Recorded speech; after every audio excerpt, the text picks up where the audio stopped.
بسم اللہ الرحمن الرحیم۔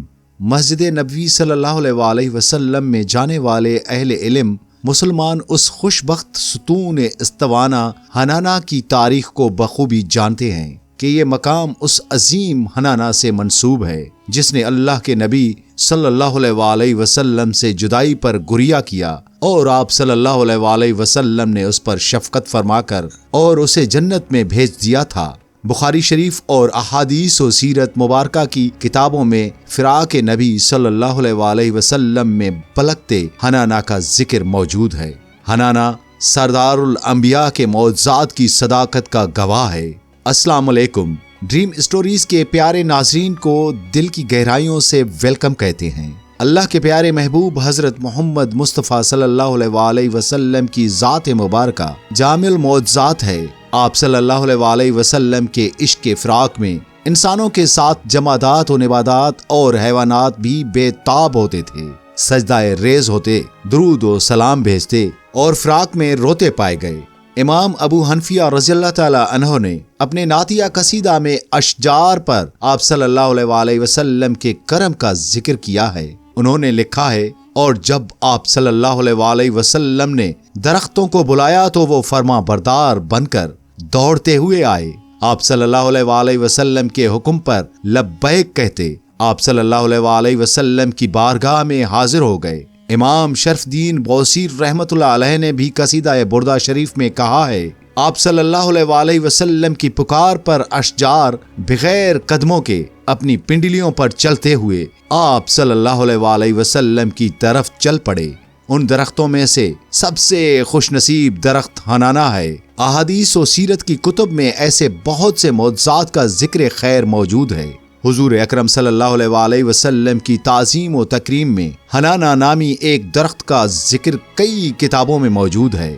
رسول اکرم صلی اللہ علیہ وسلم کے لیے ایک صحابی رضی اللہ تعالی عنہ نے لکڑی کا منبر بنا کر مسجد نبوی میں رکھ دیا۔ آپ صلی اللہ علیہ وسلم خطبہ ارشاد فرمانے کے لیے اس پر رونق افروز ہوئے تو خشک درخت حنانہ کا بنا ہوا ستون جسے ٹیک لگا کر آپ صلی اللہ علیہ وسلم خطبہ ارشاد فرماتے تھے، بلک بلک رونے لگا۔ اس گریہ میں اتنا درد تھا کہ مجلس میں موجود تمام صحابہ کرام رضوان علیہم آپ دیدہ ہو گئے۔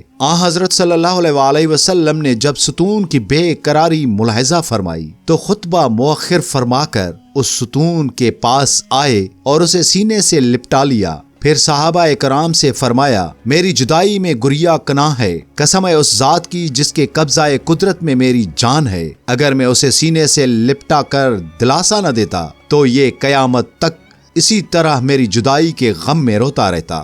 حضور اکرم صلی اللہ علیہ وسلم نے حنانہ کے اس تنے سے پوچھا، کیا تو پسند کرتا ہے کہ میں تجھے واپس اسی باغ میں اگا دوں جہاں سے تجھے کاٹا گیا ہے، وہاں تجھے ہرا بھرا کر دیا جائے، یہاں تک کہ قیامت تک مغرب و مشرق سے آنے والے اللہ کے دوست حجاج کرام تیرا پھل کھائیں۔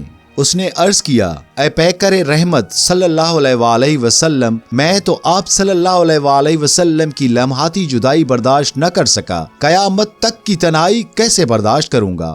آپ صلی اللہ علیہ وسلم نے پوچھا، کیا تو چاہتا ہے کہ میں تجھے جنت میں سرسبز و شاداب درخت بنا کر اگا دوں اور تو جنت کی بہاروں کے مزے لوٹے؟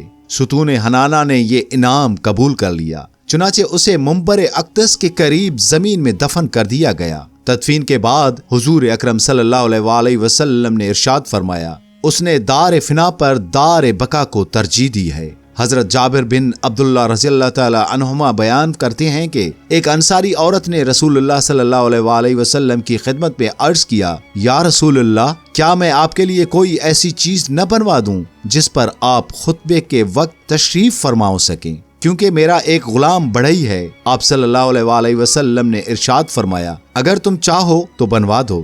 راوی نے کہا، اس عورت نے آپ صلی اللہ علیہ وسلم کے لیے منبر بنوا دیا۔ پھر جمعے کا دن آیا تو اسی منبر پر تشریف فرما ہوئے جو آپ صلی اللہ علیہ وسلم کے لیے تیار کیا گیا تھا۔ کھجور کا وہ تنا جسے ٹیک لگا کر آپ صلی اللہ علیہ وسلم خطبہ ارشاد فرماتے تھے، ہجر و فراق کے رسول صلی اللہ علیہ وسلم میں چیخ اٹھا، یہاں تک کہ غم میں فراق میں پھٹ جاتا۔ یہ دیکھ کر حضور نبی اکرم صلی اللہ علیہ وسلم منبر مبارک سے نیچے تشریف لے آئے اور کھجور کے ستون کو پکڑ کر اپنے ساتھ لگا لیا۔ ستون اس بچے کی طرح ہچکیاں لینے لگا جسے تھپکی دے کر چپ کرایا جاتا ہے، یہاں تک کہ اسے قرار مل گیا۔ حضرت ابن بریدہ رضی اللہ تعالی عنہما اپنے والد سے روایت کرتے ہیں کہ حضور نبی اکرم صلی اللہ علیہ وسلم جب خطبہ فرماتے تو کھڑے ہو کر فرماتے۔ دوران خطاب کبھی قیام طویل ہو جاتا تو یہ طوالت آپ صلی اللہ علیہ وسلم کی طبیعت مقدسہ پر گراں ہوتی۔ تب آپ صلی اللہ علیہ وسلم کی سہولت کے لیے زمین کھود کر اس میں کھجور کا خشک تنا نصب کر دیا گیا۔ چنانچہ حضور نبی اکرم صلی اللہ علیہ وسلم جب خطاب فرماتے اور آپ صلی اللہ علیہ وسلم کا قیام طویل اور تھکا دینے والا ہو جاتا تو آپ صلی اللہ علیہ وسلم کھجور کے اس تنے کا سہارا لے کر اس کے ساتھ ٹیک لگا لیتے۔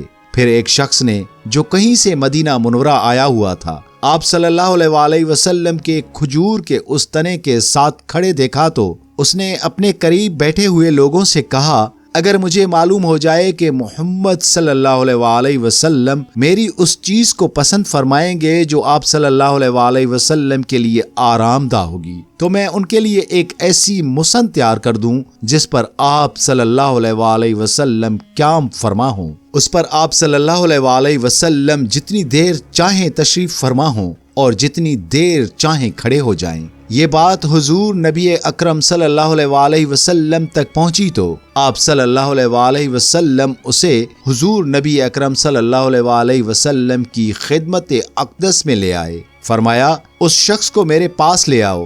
صحابہ اکرام تو اس شخص کو حکم دیا گیا کہ وہ 3 یا 4 پائیدان والا منبر تیار کر دے۔ یہ آج بھی منبر مدینہ میں موجود ہیں۔ حضور نبی اکرم صلی اللہ علیہ وسلم نے اس منبر پر تشریف فرما ہونے میں راحت محسوس کی جب آپ صلی اللہ علیہ وسلم نے اس خشک کھجور کے تنے سے جدائی اختیار کی اور اپنے لیے بنائے گئے اس منبر پر جلوہ افروز ہوئے تو خشک لکڑی کا وہ تنا غمناک ہو گیا اور حضور نبی اکرم صلی اللہ علیہ وسلم کے اشتیاق اور غم میں اس طرح رونے لگا جیسے اونٹنی اپنے گمشدہ بچے کے لیے روتی ہے۔ حضرت ابن بریدہ رضی اللہ تعالی عنہما اپنے والد سے روایت کرتے ہیں کہ جب حضور نبی اکرم صلی اللہ علیہ وسلم نے اس خشک تنے کی آہ و بکا سنی تو اس کے پاس تشریف لائے اور اپنا دست اقدس اس پر رکھا اور ارشاد فرمایا، تم چاہو تو میں تمہیں اسی جگہ دوبارہ لگا دوں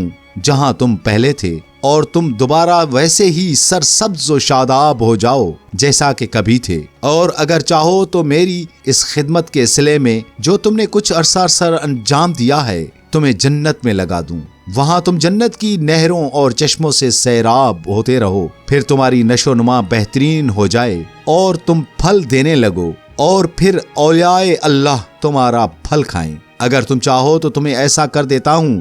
راوی کا بیان ہے کہ اس نے حضور نبی اکرم صلی اللہ علیہ وسلم سے سنا کہ آپ صلی اللہ علیہ وسلم نے اسے 2 مرتبہ فرمایا، ہاں میں نے ایسے کر دیا۔ بعد ازاں حضور نبی اکرم صلی اللہ علیہ وسلم سے اس کے بارے میں عرض کیا گیا تو آپ صلی اللہ علیہ وسلم نے فرمایا، کھجور کے اس تنے نے یہ اختیار کیا کہ میں اسے جنت میں لگا دوں۔